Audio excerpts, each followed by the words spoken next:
hermanos, pues vamos a comenzar con el estudio de la palabra de hoy, con el pasaje. Y antes de ser cristianos, hermanos, la realidad es que los seres humanos somos egocéntricos por naturaleza. Creemos que de alguna manera el mundo tiene que girar en derredor nuestro, ¿no es cierto? Cada palabra que pronunciamos, cada acción que hacemos, cada cosa que pensamos, que intuimos, está sesgada por el egocentrismo y por el orgullo que hay en el corazón del hombre. Creemos, consciente o inconscientemente, que nadie vale más que nosotros. Y creemos que la vida se trata única y exclusivamente de encontrar la felicidad personal, el bien personal. Y las redes sociales, mis hermanos, están llenos de consejos prácticos para encontrar la felicidad. ¿Han visto eso? Incluso, mis hermanos, las grandes empresas han construido su imperio bajo esta premisa: adquiere mi producto y encontrarás la felicidad. ¿Han visto eso? Por ejemplo, la Coca-Cola, mis hermanos, tiene un eslogan publicitario que dice: destapa la felicidad. Bajo una imagen de personas alrededor de una mesa, sonriendo y disfrutando de un momento familiar. Una tienda departamental dice, anunciando sus descuentos: la felicidad cuesta menos. Y una marca de crema antiarrugas, que espero que ahorita aquí no haya gente que necesite crema antiarrugas. Una marca de crema antiarrugas promete que la belleza es la felicidad. Y si la belleza es la felicidad, hermanos, aquí hablamos varios infelices, ¿no? Y si bien, mis hermanos, solo se tratan de estrategias publicitarias o de inocentes anuncios, vemos la realidad en la gran riqueza amasada por estas empresas que lucran con la vanidad, con el orgullo y con el egocentrismo de la humanidad. El hombre, y cuando digo el hombre, mis hermanos, no me refiero al género masculino, me refiero o hago referencia a la humanidad. El hombre sufre las consecuencias de vivir egoístamente y totalmente sustentada en el hedonismo. La pregunta que surge ¿es usted hedonista? Y antes de que me digan que sí o que no sé, pues déjenme explicarles qué es hedonismo, ¿no? No es nada complicado. El hedonismo, hermanos, es la corriente filosófica o la manera de vivir que considera el placer personal como la finalidad, el objetivo y el propósito de la vida. Eso es el hedonismo. Una vez más, es la filosofía o la manera de vivir donde el placer personal es la finalidad, el objetivo y el propósito de la vida. ¿Ok? Y no importa lo que pase, ese es el fin, ese es el propósito, mi placer. Eso es el hedonismo, mis hermanos. Y tal vez muchos de nosotros hemos sido hedonistas, aunque no lo sabíamos por definición. Un ejemplo, mis hermanos, de esta filosofía ha sido actualmente explotada como nunca antes en el área de la sexualidad. Ustedes lo saben. Donde los jóvenes se abandonan al placer inmediato de la sexualidad, sin pensar en las terribles consecuencias que les podrían sobrevenir después. ¿Han visto eso? Porque no les importa nada más que el aquí y el ahora. ¿Han visto? Por eso vemos en la actualidad, mis hermanos, el terrible crecimiento de números de embarazos no deseados y de mujeres que son madres solteras, en el mejor de los casos. Y digo en el mejor de los casos, mis hermanos, porque en el peor de los casos, el número de abortos crece cada año. 25 millones de abortos peligrosos en el mundo. ¿Se dan cuenta de lo terrible que es eso, hermanos? 25 millones de abortos peligrosos en el año. ¿A qué me refiero con peligrosos? A que son en lugares donde todavía es ilegal el aborto, donde se realiza de manera clandestina. Entonces, esos son 25 millones sin contar los lugares donde el aborto ya es legal. Y todo por vivir, por el placer, el aquí y el ahora. Otra área, mis hermanos, donde se miran las graves consecuencias del hedonismo o de vivir con este estilo de vida, es en la gran cantidad de personas viviendo en fornicación. Es decir, personas que viven juntas y haciendo lo que eso conlleva. ¿Sí me explico? Pero sin el compromiso legal del matrimonio. Y seguramente han escuchado a alguien alegando de que viven así porque el amor es libre. ¿Sí o no? El amor es libre. Y no quieren permanecer donde no se sientan amados, donde no se sientan felices, donde no se sientan realizados. Es decir, todo se trata de mí, de mí, de mí y para mí.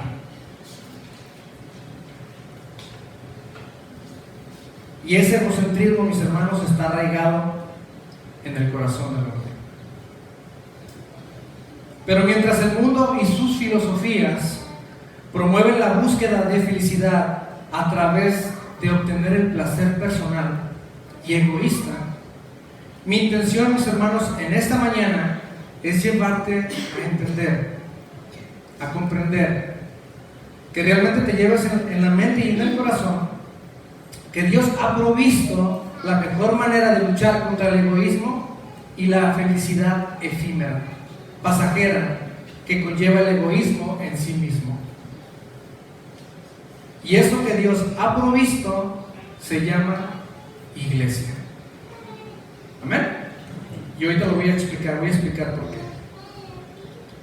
El pasaje que se contrapone, mis hermanos, directamente a esta manera de vivir se encuentra en Filipenses capítulo 2.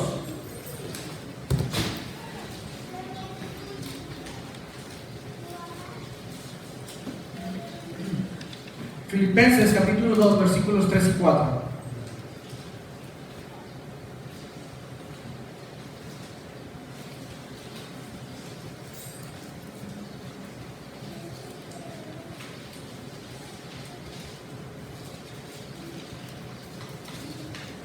Amén. Dice: nada hagáis por contienda o por vanagloria, antes bien con humildad, estimando cada uno a los demás ¿cómo, hermanos? Como superiores a él mismo. ¿Viviendo de qué manera? No mirando cada uno por lo suyo propio, sino cada cual también por lo de los otros. Amén. La traducción al lenguaje actual, hermanos, lo dice de la siguiente manera: no hagan nada por rivalidad ni orgullo. Sean humildes y cada uno considere a los demás como más importantes que sí mismo. Que cada uno no busque solo su propio bien, sino el de los demás. Amén. ¿Se dan cuenta cómo se contrapone? Vamos a orar, hermanos, en esta mañana. Padre, te damos gracias por tu fidelidad en nuestras vidas, Señor. Gracias por tener la bendición de poder congregarnos en este lugar que se ha edificado, Señor, se ha levantado para exaltar tu santo nombre. Gracias, Señor, por la vida de cada uno de mis hermanos que dispone su corazón, su mente para recibir tu palabra en esta mañana, Señor. Porque creemos, Señor, y reconocemos que tu palabra tiene poder, que es tu palabra la que transforma vidas, que es tu palabra, Señor, la que nos edifica. En el nombre de Jesús pedimos que tu Espíritu Santo sea obrando en nuestra mente y en nuestro corazón, que prepare la tierra de nuestro corazón para que la semilla que sea sembrada caiga en buena tierra, Señor, y dé fruto en nuestra vida. En el nombre de Jesús te damos gracias. Amén. El pasaje, mis hermanos, que acabamos de leer nos enseña de manera clara y contundente que si usted es un hijo de Dios, se espera que su comportamiento sea totalmente diferente, a que no pretenda vivir de una manera vanagloriosa y egoísta, viviendo de tal manera que si usted se encuentra dentro de una habitación con 20 personas, la persona menos importante para usted dentro de esa habitación sea usted mismo. Cuando nosotros, hermanos, escuchamos claramente el Evangelio de nuestro Señor y Salvador Jesucristo y respondimos con arrepentimiento y con fe, no solamente fuimos exonerados de toda culpa y condenación, sino que al mismo tiempo fuimos bautizados con el Espíritu Santo. Gracias. Fuimos bautizados con el Espíritu Santo y anexados al cuerpo de Cristo. ¿Recuerdan la predicación de la semana pasada del pastor? Que todos somos miembros del cuerpo de Cristo. Fuimos anexados al cuerpo de Cristo, que es la iglesia. La pregunta que surge aquí es: ¿qué es la iglesia?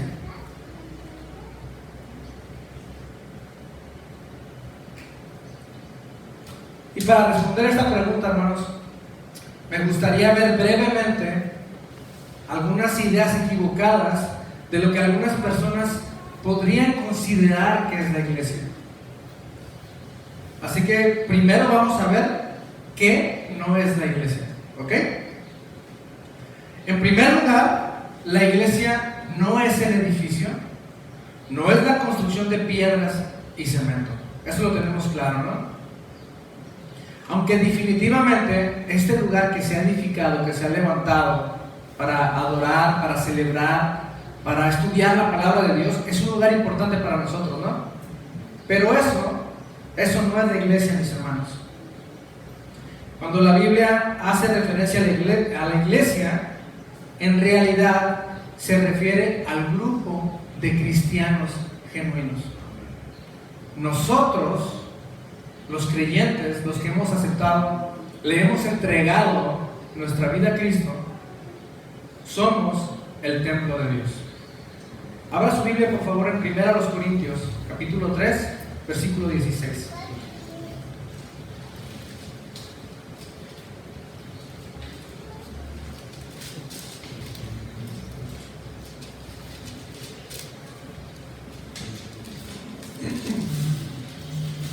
Primero a los Corintios, capítulo 3, versículo 16. ¿Ya lo tienen? Amén. Vamos a leer todos juntos, hermanos. Dice: ¿no sabéis que sois templo de Dios y que el Espíritu de Dios mora en vosotros? Si alguno destruyere el templo de Dios, Dios le destruirá a él. Porque el templo de Dios, ¿qué dice? El cual sois vosotros, santo es. Amén. Entonces está claro que la iglesia no es la construcción, no es el edificio, somos los creyentes. Amén. En segundo lugar, mis hermanos, la iglesia no son el conjunto de actividades religiosas que tenemos aquí cada fin de semana. Eso no es la iglesia. Es decir, la iglesia no existe solamente los domingos de 10 a 1 de la tarde en nuestro caso. Y cuando vamos a nuestra casa, la iglesia desaparece hasta la siguiente semana. ¿Es así? No. Nosotros los cristianos somos la iglesia. Y somos la iglesia los 7 días de la semana, las 24 horas del día. Amén. El apóstol Pablo, mis hermanos, dice que él fue perseguidor de la iglesia.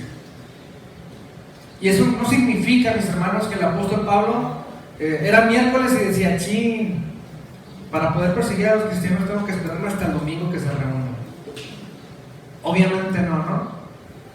Hechos capítulo 8 versículo 3 dice: y Saulo asolaba a la iglesia, y entrando casa por casa arrastraba a hombres y mujeres y los entregaba en la cárcel.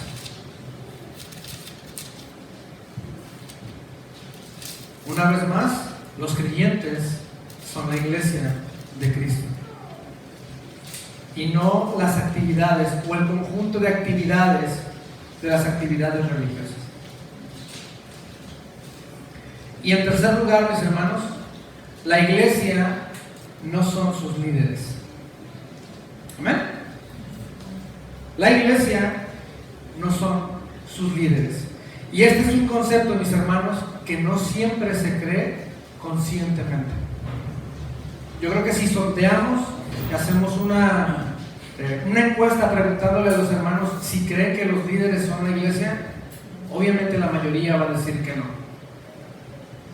El problema es que en la práctica muchas veces entendemos otra cosa.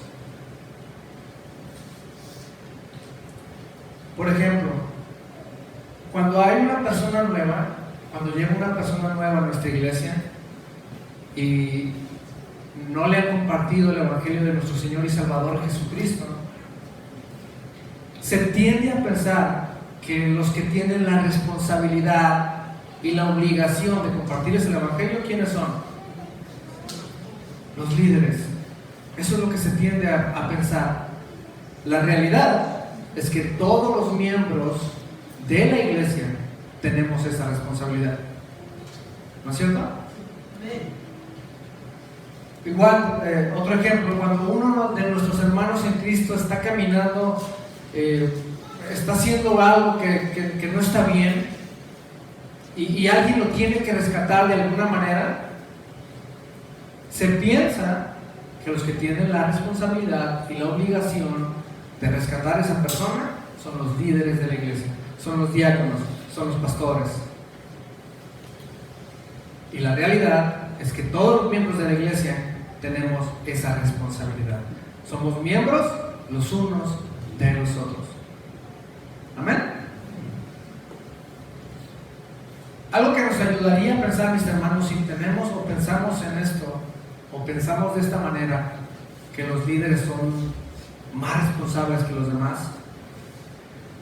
¿Qué pensaría usted si el domingo de la reunión el pastor que tiene la encomienda de predicar decide no asistir a la iglesia? No por ninguna urgencia, no por ninguna razón en específico, simplemente porque se le antojó quedarse en su casa, porque no quiso venir. Sería algo escandaloso, ¿no? Porque realmente lo es. Sí es algo escandaloso. La pregunta del millón, mis hermanos, es: ¿y si fuera un miembro de la congregación común y corriente el que falta? Y porque falta, no porque tuviera una urgencia, no porque tuviera algo más importante, una urgencia, un contratiempo, nada más porque no quiso venir, quiso descansar. ¿Sería igualmente escandaloso para usted? Tristemente, mis hermanos, no acabamos de entender que ningún miembro de la iglesia es más miembro que otro. Todos somos partes del cuerpo de Cristo y miembros los unos de los otros.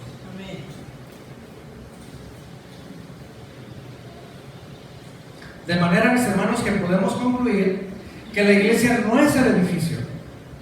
La iglesia no es el conjunto de actividades dominicales, y la iglesia no son los líderes. La iglesia está formada por piedras vivas que son los creyentes. Somos todos y cada uno de nosotros que hemos venido a Cristo en arrepentimiento y fe. Amén. Abra su Biblia, por favor, en 1 de Pedro. capítulo 2, versículo 4.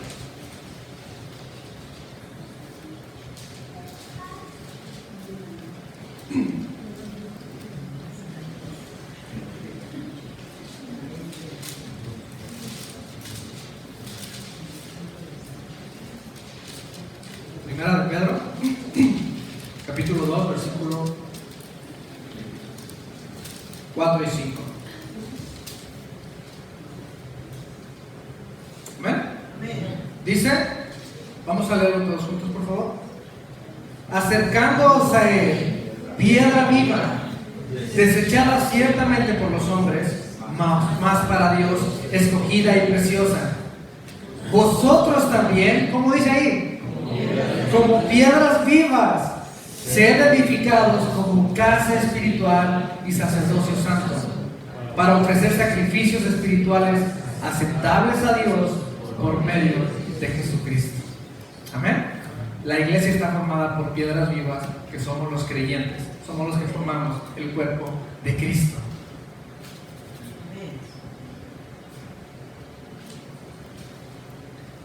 Ahí en el Nuevo Testamento, por favor, vaya a Romanos capítulo 12, versículo 5.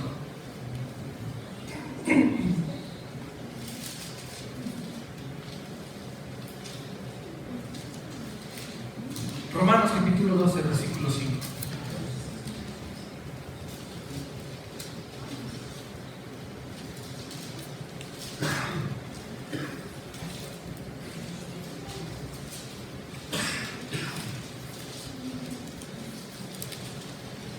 Amén. Dice, así nosotros, siendo muchos, somos un cuerpo en Cristo y todos miembros los unos de los otros. La semana pasada, mis hermanos, nuestro pastor predicaba al respecto, ¿no? Al respecto de esto, de que somos miembros los unos de los otros, de que todos somos importantes, de que si alguien falta, pues le duele al cuerpo, ¿no? Nos los comemos, dijo el pastor, ¿se acuerdan? Cada fin de semana nos los comemos, pero en buen plan, hermanos, ¿eh? Ayer platicaba con unos amigos y les decía, no, ese buen plan es una preocupación genuina cuando hablamos al respecto. Pero es una realidad, hermanos. Sí nos duele cuando alguien no está. Como hijos de Dios estamos llamados a vivir en comunidad y no en solitario. En vivir buscando el bien común y no el bien personal. Es decir, dejar de vivir el hedonismo para vivir un profundo cristianismo, o un cristianismo profundo, para hacer un comercial. Al hacernos miembros de la iglesia, mis hermanos, escúchenme bien, por favor. Al hacernos miembros de la iglesia, adquirimos el compromiso de cuidarnos mutuamente en cuanto a nuestra obediencia a Cristo como Señor y Rey de nuestras vidas. Amén. Es por eso que en el Nuevo Testamento encontramos tantos mandamientos, mis hermanos, tantos mandamientos que dicen de unos a otros. Y a continuación, hermanos, tenemos solamente 3 mandamientos de la palabra de Dios que dicen de unos a otros. Primera de Pedro 1:22.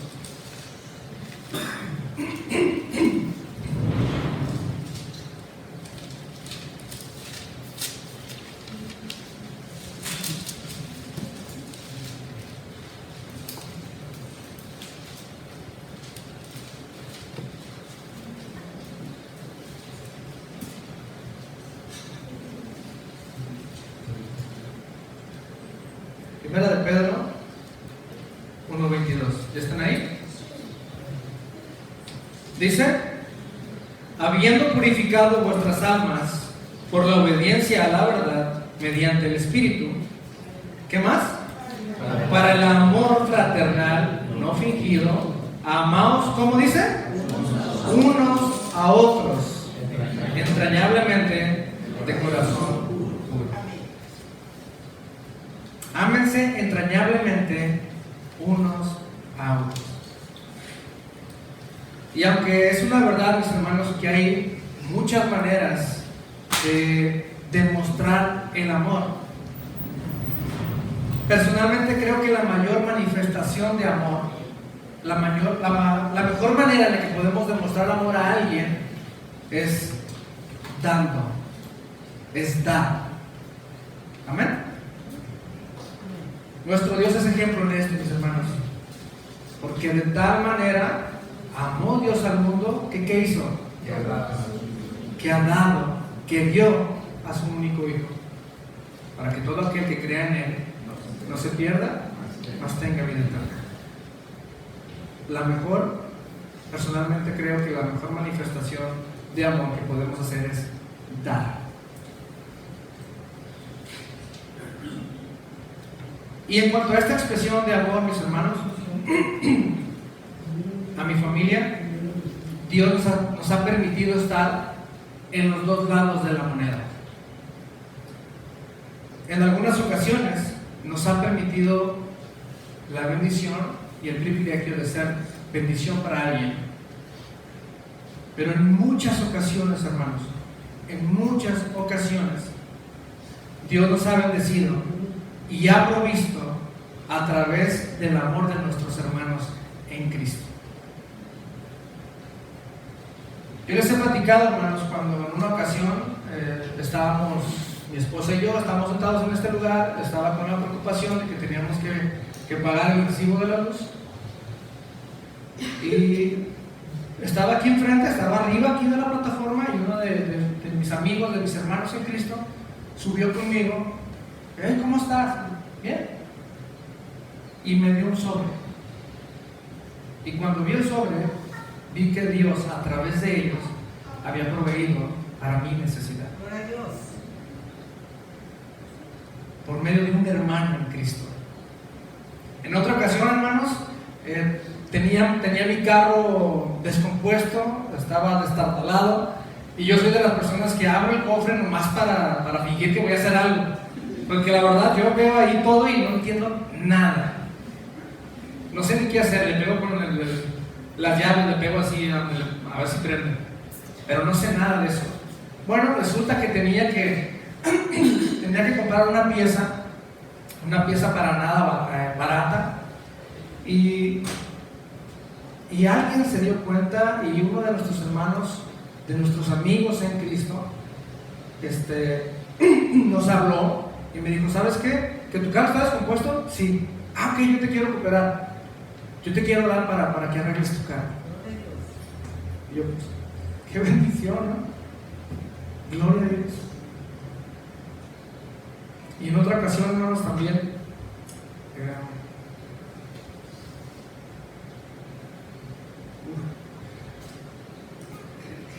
me he dado cuenta que cuando uno se hace cristiano se vuelve bien chido, ¿se dan cuenta? ¿Verdad que sí? No sé por qué, pero bueno, estando también en un momento de necesidad, unos amigos y hermanos en Cristo, no sé, se pusieron de acuerdo con un matrimonio, y cuando se estaban despidiendo, la hermana me saludó.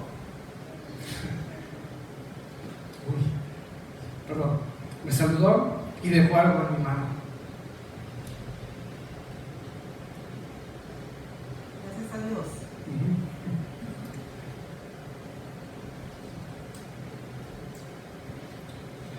Uno no puede dejar de sentirse amado Gloria a Dios. con ese tipo de acciones, ¿no? Y eso, mis hermanos, lo tenemos que vivir como hermanos en Cristo, dejando de vivir egoístamente y vivir para los demás, como hermanos en Cristo. Amén. Ay, perdón.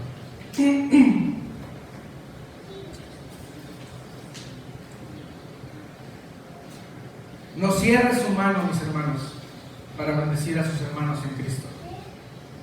el estar atento a las necesidades de los demás, nos ayudará a no vivir egoístamente. Bueno, otra que dice de unos a otros. Por favor, abra su Biblia en Romanos 15, versículo 14.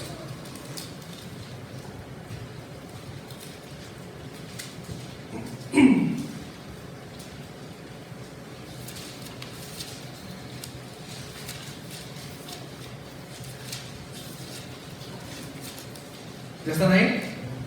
Dice, vamos a leerlo juntos. Dice, pero estoy seguro de vosotros, hermanos míos, de que vosotros mismos estáis llenos de bondad, llenos de todo conocimiento, de tal manera que podéis amonestaros los unos a los otros.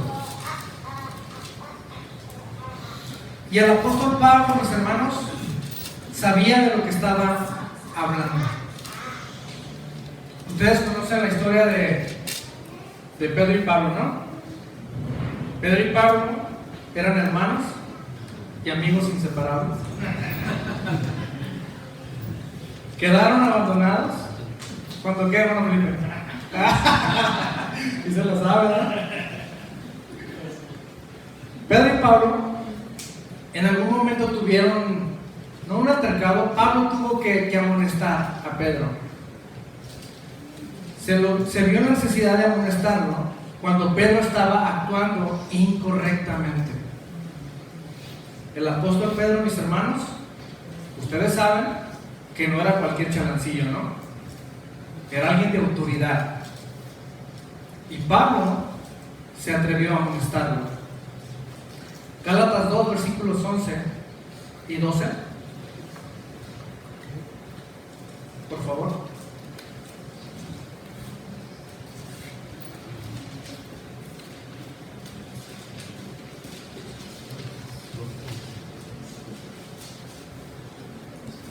¿Están ahí? Gálatas 2, versículo 11 en adelante dice: pero cuando Pedro vino a Antioquía, le resistí cara a cara porque era de condenar. Pues antes de que viniesen algunos de parte de Jacobo, comía con los gentiles, pero después que vinieron, se retraía y se apartaba, porque tenía miedo de los de la circuncisión. Y en su simulación participaban también los otros judíos, de tal manera que aún Bernabé fue también arrastrado por la hipocresía de ellos. Pero cuando vi, ¿qué vio, hermanos? Pero cuando vi que no andaban rectamente conforme a la verdad del Evangelio, dije a Pedro delante de todos: si tú, siendo judío, vives como los gentiles y no como judío, ¿por qué obligas a los gentiles a judaizar? Pablo supo, hermanos, que como hermanos en Cristo no podía quedarse callado ante esa situación, y amonestó al apóstol Pedro. Y sabemos que no hubo disensión entre ellos después, hermanos, porque más adelante el apóstol Pedro hace mención a Pablo en una de sus epístolas, donde dice: y tened entendido que la paciencia de nuestro Señor es para salvación, como también nuestro amado hermano Pablo os ha escrito. De tal manera que esa amonestación no fue un problema, o no se generó un problema que destruyera la relación. La amonestación, mis hermanos, es también una muestra de amor para los demás. Pero recuerde que el pasaje que leímos dice que lo tenemos que hacer llenos de bondad y de conocimiento. No se trata nada más de llegar y regañar por regañar, hermanos, No se trata nada más de llegar y dar un bibliazo, sino hacerlo con bondad y con conocimiento, para amonestar, para corregir y para aconsejar. Amén. Si ustedes ven a algún hermano en Cristo, mis hermanos, que está caminando mal, que se está equivocando, haga algo. ¿Qué harías si ve que alguien va caminando en la calle, está la alcantarilla abierta? Ya que aquí en Tecate no se da caso. Está la alcantarilla abierta y él va caminando distraído, va directo al pozo. ¿Qué harían, hermanos? ¿Se quedarían callados? No. Harían algo. Es lo mismo, hermanos.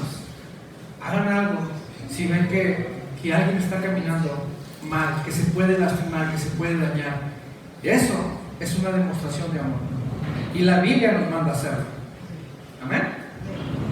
Si ven, por ejemplo, si yo veo al hermano Felipe, así como lo veo grandote y todo, voy a acercarme y le voy a decir: hermano Felipe,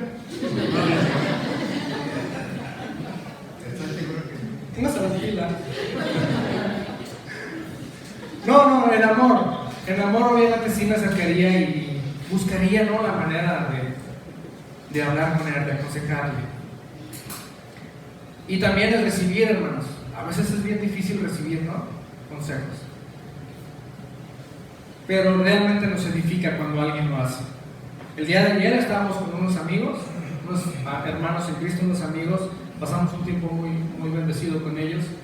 Y dentro de ese tiempo nos aconsejaron. Y fue de bendición para nosotros. Es padre cuando uno se da cuenta que también en la exhortación, en la amonestación, en los consejos, se ve el amor de los hermanos en Cristo, ¿no? Y por último, hermanos, hay muchos pasajes, los reto a que busquen más. Yo solamente quiero hacer mención de 3 por cuestión de tiempo. Pero por último, abra su Biblia por favor en Santiago, capítulo 5, versículo 16.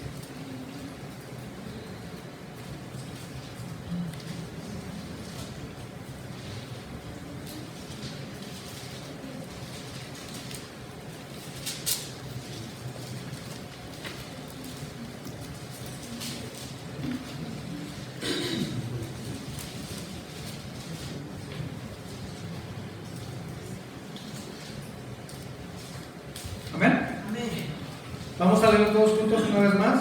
Dice: confesaos vuestras ofensas unos a otros y orad unos por otros para que seáis sanados.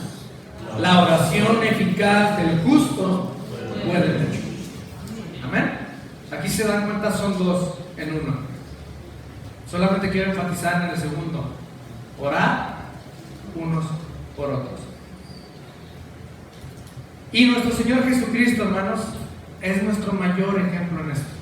Sabemos por el testimonio de la palabra de Dios que tenía como costumbre apartarse de la multitud. ¿Para hacer qué?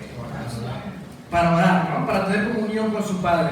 Y estoy seguro, mis hermanos, que dentro de sus oraciones estaban sus discípulos, estaban sus seguidores. Todos recordamos la famosa oración donde dice: no te ruego que los saques del mundo, sino que los libres del mal, que los apartes del mal. El orar los unos por los otros también, mis hermanos, nos ayudará a no vivir ensimismados. Realmente fue triste, hermanos, cuando personalmente me di cuenta que cuando oraba solamente era: Señor, bendíceme, Señor, bendice mi familia, Señor, bendice mi trabajo, Señor, bendice mí, y mí. Dejando a un lado a mis hermanos en Cristo. Cuando realmente fui consciente de esto, mis hermanos, sí me pegó. Sí me sentí mal. Y tuve que tomar la resolución de cambiarlo. En dependencia del Espíritu Santo, orando, pidiéndole perdón a Dios por eso, de manera intencional. Tenemos que buscar la manera de orar los unos por los otros. Eso nos va a ayudar a no caer en el egoísmo, en el egocentrismo, y vivir para nosotros mismos. ¿Puede pensar en alguien, hermanos, en quien pueda orar esta semana? Una persona, un hermano de la iglesia, aparte de su familia, aparte de por lo que ora regularmente. ¿Puede pensar en alguien por quien se comprometa a orar en esta semana? ¿Lo pueden hacer? Gracias, hermanos. Realmente, hermanos, es reconfortante el simple hecho de saber que hay hermanos en Cristo que disponen de su tiempo y que doblan sus rodillas para interceder por mí. Hermanos, eso realmente anima mi corazón. Realmente me fortalece. El simplemente hecho de saber que hay hermanos en Cristo orando por mí y por mi familia. Es una increíble bendición. ¿Están de acuerdo? Y eso cada día nos ayudará, mis hermanos, a amar cada vez más fuerte y cada vez más profundamente a la iglesia de Cristo, los unos a los otros. En conclusión, ¿ama usted ser miembro de la iglesia?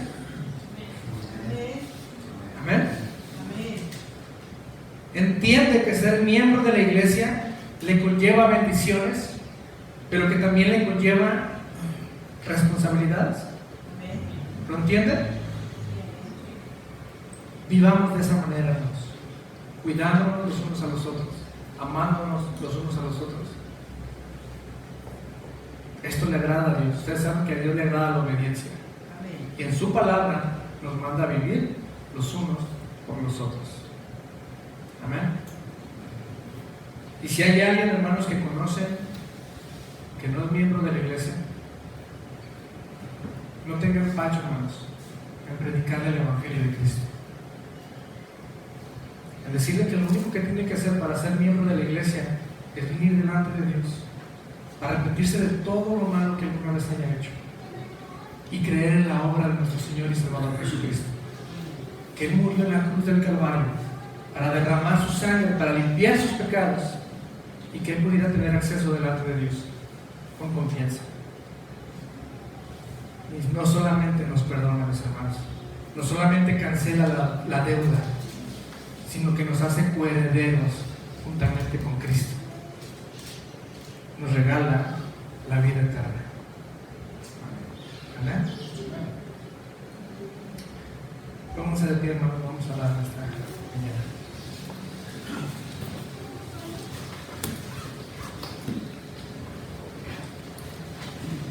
Señor, te damos gracias por la increíble bendición, Señor, que has formado parte del cuerpo de Cristo. Gracias, Señor, por amarnos, por entender, Señor, que tenemos que amar a nuestros hermanos, por saber y comprender que hay hermanos que nos aman.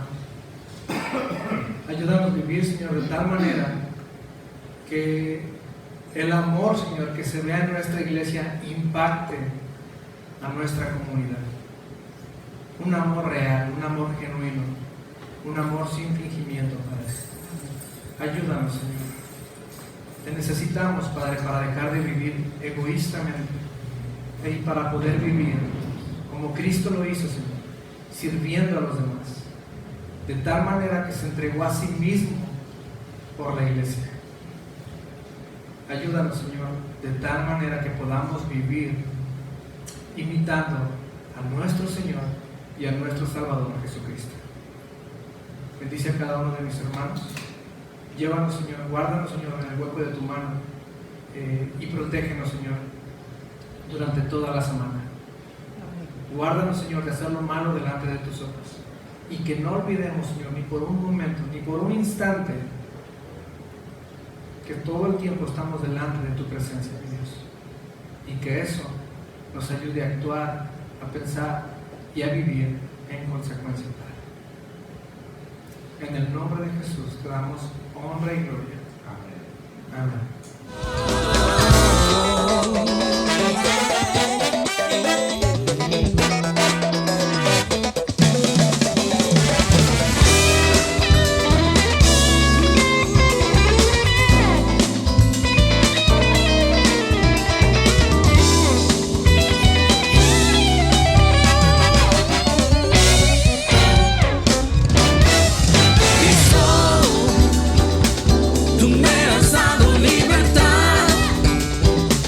Quitaste todo.